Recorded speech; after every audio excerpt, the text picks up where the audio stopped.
Bomberos de 4 ciudades lograron controlar 3 grandes incendios forestales en Quito, luego de que las llamas consumieran casi 600 hectáreas que tardarán hasta 100 años en recuperarse. Información encontrada en la computadora de Jorge Glass muestra cómo supervisaba el trabajo de los asambleístas y los intentos para crear una comisión de la verdad destinada a tumbar las sentencias por corrupción.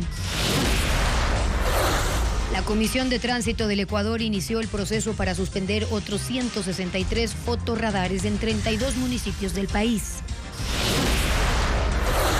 El gobierno de Gustavo Petro suspendió el aumento del precio del diésel y los transportistas pesados pusieron fin al paro que mantuvieron durante 5 días.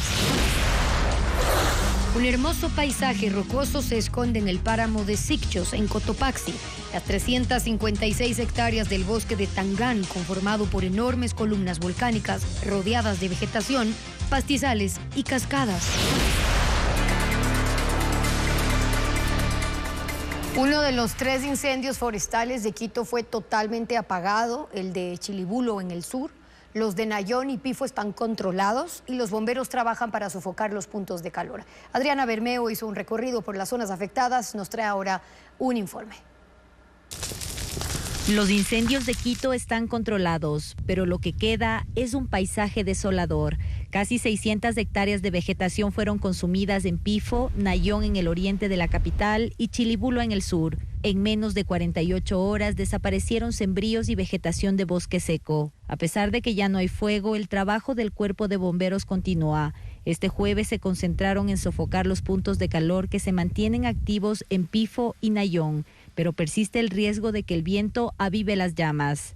Para que esto no ocurra, además de los 400 bomberos de Quito, Ambato, Santo Domingo y Lago Agrio, este viernes se unieron a la tarea 2 helicópteros de las Fuerzas Armadas, con Bambi Buckets, que enfrían los puntos de calor en la quebrada de San Rafael en Itulcachi.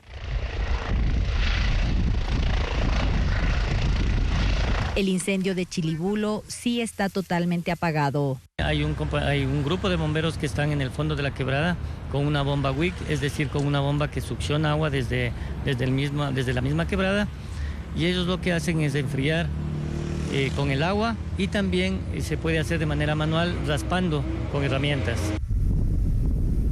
La restauración natural de la vegetación dañada por incendios forestales toma entre 10 y 100 años. La Secretaría del Ambiente de Quito tiene un plan para sembrar con dron en el 50% de las zonas afectadas, pero eso ocurrirá a partir de octubre, cuando empiecen las lluvias. 19 incendios forestales causan estragos en 7 provincias de la Sierra este viernes. 12 de ellos siguen activos, como lo informa Luis Alfredo Zúñiga. En el sector Calubín de la parroquia Sibambe, en Alausí, las llamas causan estragos. El incendio forestal sigue activo y hasta el momento ha consumido 200 hectáreas. Según la Secretaría de Gestión de Riesgos, 12 bomberos del cantón de Chimborazo trabajan en los 8 focos de fuego. 3 cantones de Azuay siguen afectados. En Cuenca hay 2 incendios activos. En la parroquia Quinjeo se han afectado 7 hectáreas, mientras en la parroquia San Joaquín los bomberos intentan apagar una línea de fuego de 4 kilómetros. En Pucará y Nabón hay otros 2 incendios que han consumido 65 hectáreas, mientras el siniestro que comenzó el 28 de agosto en la parroquia Progreso de Nabón fue controlado. Según la Secretaría de Riesgos, ya ha consumido 522 hectáreas. En el sector Yaculoma de la parroquia Juncal en Cañar, el cuerpo de bomberos y comuneros intentan sofocar las llamas que iniciaron el miércoles. Aún no han definido el área total de daños. Este viernes hay 2 incendios activos y otros 7 que están controlados, según la Secretaría de Riesgos. La Comisión de Tránsito inició el proceso para suspender 163 radares en el país. Uno de los motivos es porque los dispositivos recaudaban dinero mediante multas y no cumplían con el rol de prevención de tránsito. Diego Cuenca con el informe. La Comisión de Tránsito del Ecuador inició un proceso para suspender otros 163 fotorradares que pertenecen a 32 municipios del país. El motivo es porque esos dispositivos fueron instalados como parte de convenios entre la CTE y los gobiernos autónomos, sin ninguna delegación legal. Así lo explicó el director ejecutivo de esa institución. Por estas consideraciones legales, la actual administración de la Comisión de Tránsito del Ecuador ha dispuesto la terminación de dichos convenios de coordinación y cooperación interinstitucional con GATS. Pero no son los únicos radares cuestionados, porque anteriormente 139 dispositivos ya fueron suspendidos en las provincias de Los Ríos, El Oro y Cañar.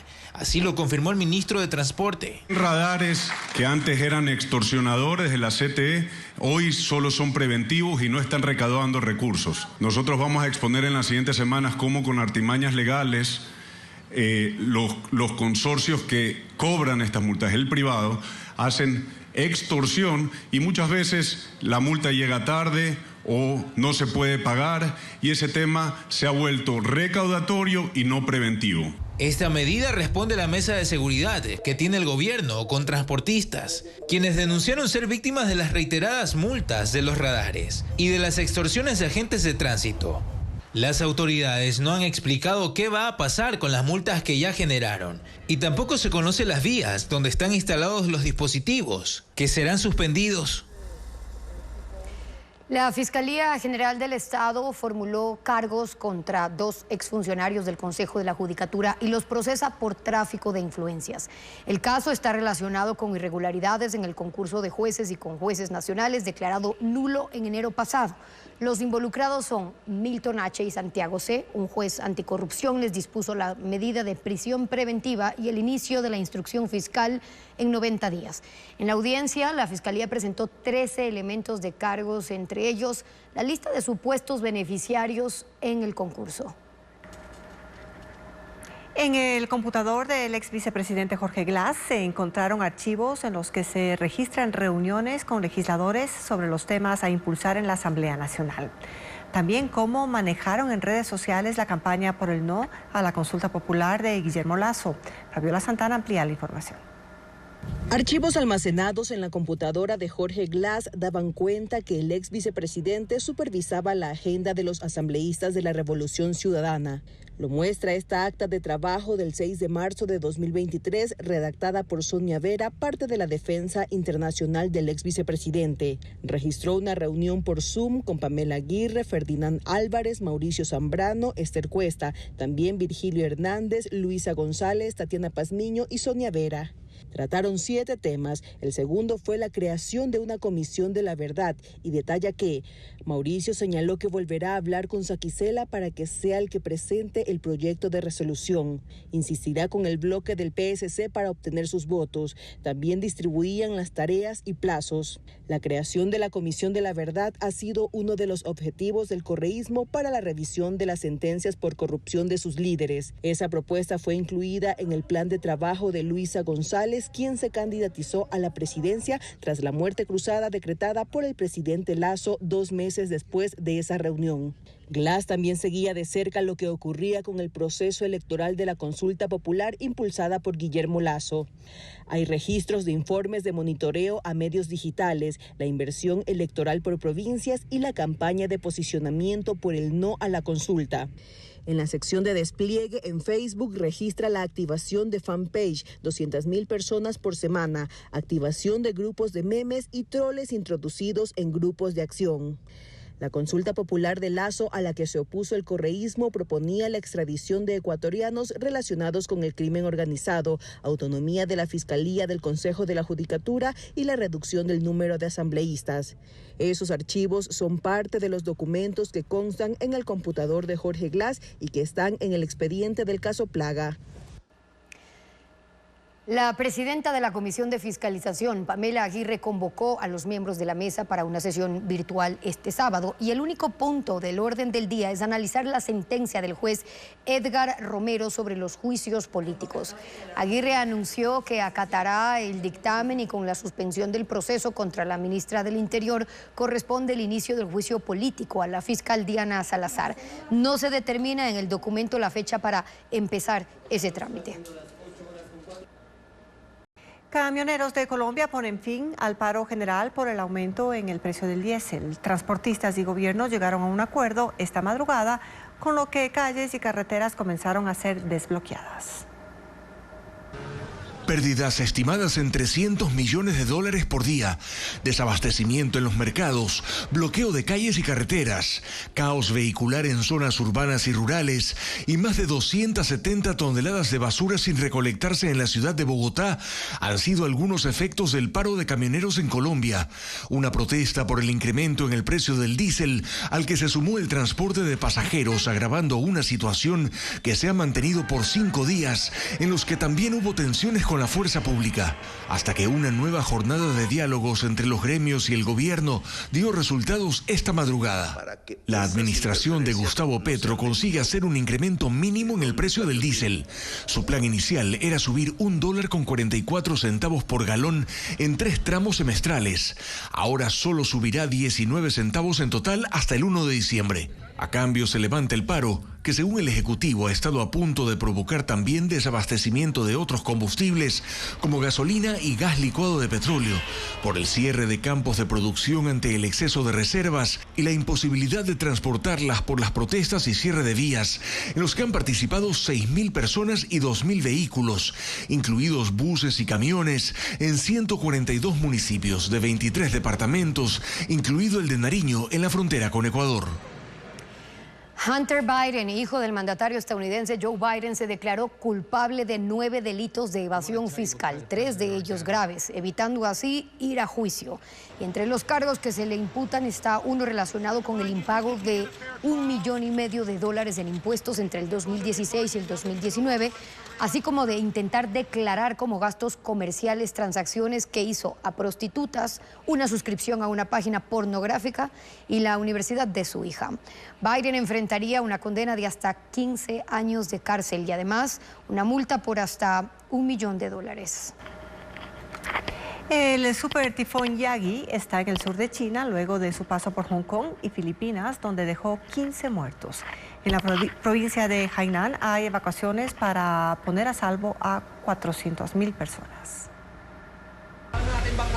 Yagi pasó primero por Filipinas como una tormenta tropical. Mató a 15 personas y dejó a otras 21 desaparecidas.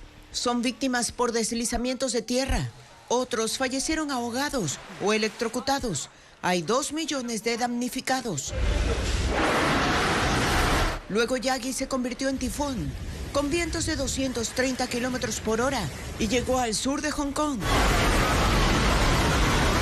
donde las autoridades emitieron una alerta roja. Hay árboles derribados, daños en edificios y más de 100 vuelos fueron cancelados.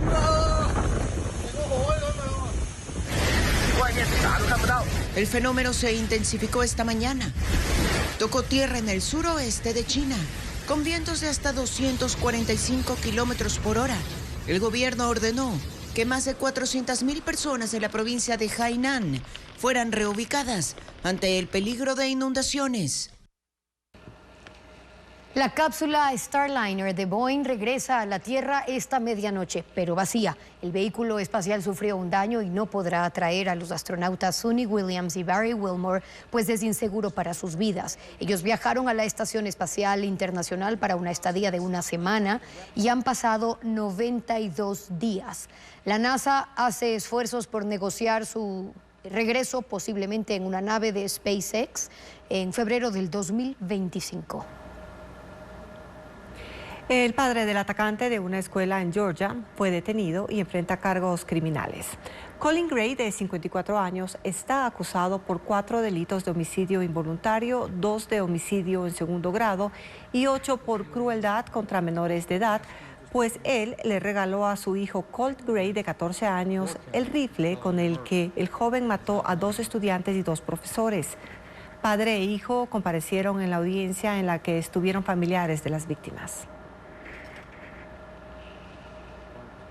Incendios forestales fuera de control en la zona amazónica de Brasil ocurren en medio de una emergencia climática provocada por la peor sequía desde 1950, que ha obligado a estados como Acre, Amazonas, Pará, Rondônia y Mato Grosso a declarar la situación de emergencia ambiental o de salud pública. Regiones sureñas como Río Grande do Sul, Paraná y Santa Catarina han sido testigos de la llegada de enormes nubes grises por los incendios. Según los datos del Instituto Nacional de Investigaciones Espaciales de Brasil, el país registra 68.000 incendios solo en agosto. Móvil gratuita para apoyar el desarrollo de los niños está disponible. Esta herramienta fue presentada por el gobierno como parte de la estrategia Ecuador Crece sin Desnutrición Infantil. Carla Delgado trae más información. Desde hoy, padres y cuidadores de menores cuentan con una aplicación móvil gratuita para monitorear el desarrollo de los niños, desde el embarazo hasta los 2 años de vida.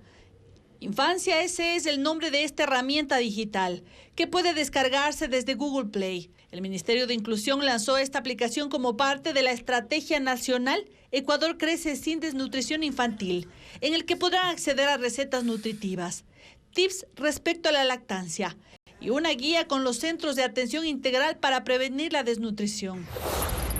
La Secretaría de Educación Superior, Ciencia y Tecnología, CENESID, oferta 40.000 becas destinadas a mujeres entre 18 y 28 años de edad.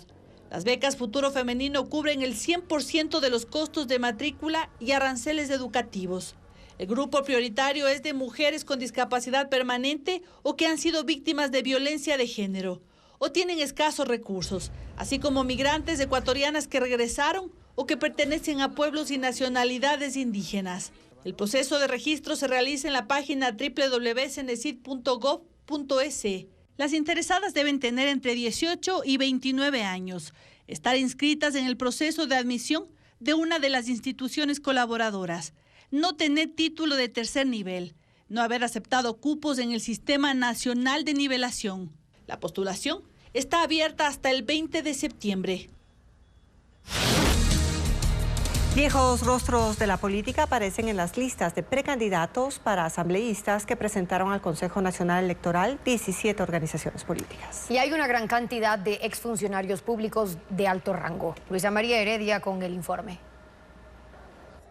A la hora de armar sus listas, los partidos y movimientos nacionales que carecen de candidatos con trayectoria y militancia recurrieron a viejas figuras de la política, principalmente para que ocupen los primeros lugares de las listas para asambleístas. Buscan convocar al electorado con rostros conocidos, sobre todo de exfuncionarios públicos de alto rango. Como primer asambleísta nacional por el Partido Sociedad Patriótica está el ex coronel del Ejército Lucio Gutiérrez, quien llegó a la presidencia en 2003 y en 2005 fue derrocado. La expresidenta de la Asamblea, Guadalupe Llori, aparece en la lista del movimiento Creo. También el ministro del Interior del gobierno de Guillermo Lasso, Juan Zapata, quien fue censurado por el Pleno en un juicio político. En la del movimiento Revolución Ciudadana consta Ricardo Patiño, quien fue ministro de Defensa, de Finanzas y canciller del expresidente Rafael Correa. Otro exministro de Correa y que luego puso distancia con él, Gustavo Larrea, también está primero en la lista del movimiento Democracia Sí, que fundó en 2015 y con el que en 2020 buscó la presidencia de la República. En la de Centro Democrático aparece Jimmy Jairala, que es su líder. Fue prefecto del Guayas en 2009, auspiciado por el extinto Movimiento 1 y resultó reelecto en 2014 en alianza con el entonces movimiento oficialista, Alianza País. Por el movimiento Amigo está en la contienda Yacu Pérez, elegido como prefecto de la SUAY en 2019. Y quien quedó en tercer lugar en las presidenciales de 2021 con Pachacutic. También aparecen familiares directos de presidentes, como Javier Lasso, el hermano de Guillermo Lasso, quien siempre ha sido un fiel seguidor del correísmo. Es el primero en la lista para legisladores nacionales de la Revolución Ciudadana. Arturo Moreno, primo de Lenín Moreno, quiere conservar la curul que actualmente ocupa. La ganó en alianza con el movimiento oficialista de ENE, ahora corre por su agrupación, el movimiento Pueblo, Igualdad y Democracia. Y Ana Vera Sin, madre del presidente Daniel Noboa, y ex legisladora por el PRIAN, el partido de su esposo Álvaro Noboa, quien encabeza la lista de asambleístas nacionales de Acción Democrática Nacional. Y hay dirigentes de partidos y movimientos políticos que esta vez decidieron participar en la contienda electoral. Alfredo Serrano, presidente del Partido Social Cristiano. Guillermo Celi, máximo representante del movimiento Suma. Javier Orti, presidente del partido político Avanza. Y Jorge Sánchez, elegido en junio, presidente de la Izquierda Democrática. Aunque una denuncia presentada ante el contencioso electoral mandó estaba bajo su designación. Los nuevos y pocos conocidos rostros para el electorado ocupan los últimos lugares de esas listas, es decir, son utilizados para llenar espacios y sus probabilidades de llegar a ocupar una curul en la asamblea son bajas, aunque estén preparados.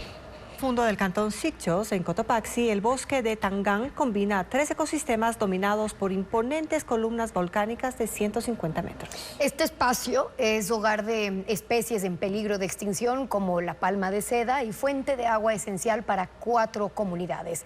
Ecuaterra exploró la zona.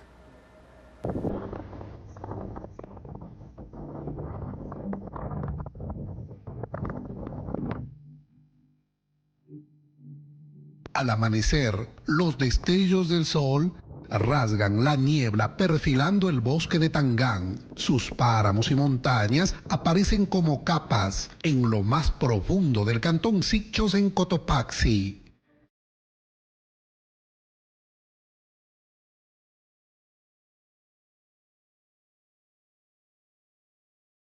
Una cadena de columnas volcánicas que se eleva hasta 150 metros domina el paisaje. Estas estructuras se alinean en perfecta simetría en un área subtropical donde el termómetro marca 20 grados. El camino es desafiante y un bosque de arrayanes lo antecede. La zona poco explorada requiere abrir paso entre la espesa vegetación que incluye palmas de seda. Cada anillo en sus troncos de 15 metros representa un año de vida. Tienen unos 200. El canto del matorralero de pecho amarillo resuena entre ramas de árboles de pumamaqui. Y cerca una lanisoma andina revolotea. Son parte de los 50 tipos de aves que alberga. El bambú y el palmito rodean el colosal muro, donde parches de musgo emergen entre sus paredes. Esta es una construcción en base a una erupción volcánica, de que hace miles de años existió un gran volcán acá y que este volcán erupcionó y parte de eso quedó la lava y se dio un enfriamiento brusco. Es por eso la coloración. Bajo sus sombras, el murmullo constante del agua delata una cascada de 60 metros. Al cruzarla, el ecosistema se transforma. La temperatura sube 10 grados y marca la entrada a un valle tropical con árboles de sangre de drago. Los más jóvenes tienen medio siglo. Su látex medicinal aún es blanco. El farol japonés y en tonos naranja y amarillo y el rojo intenso de las bromelias ganan protagonismo. Estas flores, entre 30 variedades, sirven de hábitat para mariposas y abejas mineradoras que forman panales en la tierra. En sus 356 hectáreas hay 17 especies de mamíferos, como ardillas, guantas y armadillos. El ingreso solo es posible desde la comunidad Cerro Azul, a 25 kilómetros del centro poblado. Aquí hace 5 grados. Entre puñados de pinos y cipreses se distingue el cerro de Topanlibí y la cascada Cunguiza.